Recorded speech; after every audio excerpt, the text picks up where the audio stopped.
আল্লাহ আমার সৃষ্টিকর্তা, আল্লাহ আমার সবার কাছে প্রিয় যিনি তিনি আমার রব।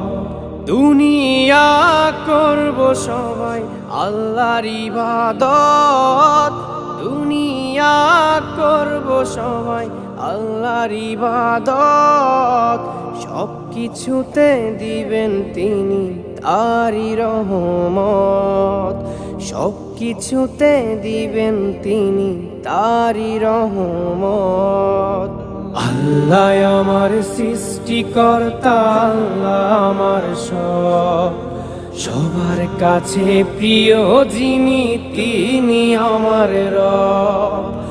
আল্লাহ আমার সৃষ্টিকর্তা, আল্লাহ আমার সবার কাছে প্রিয় যিনি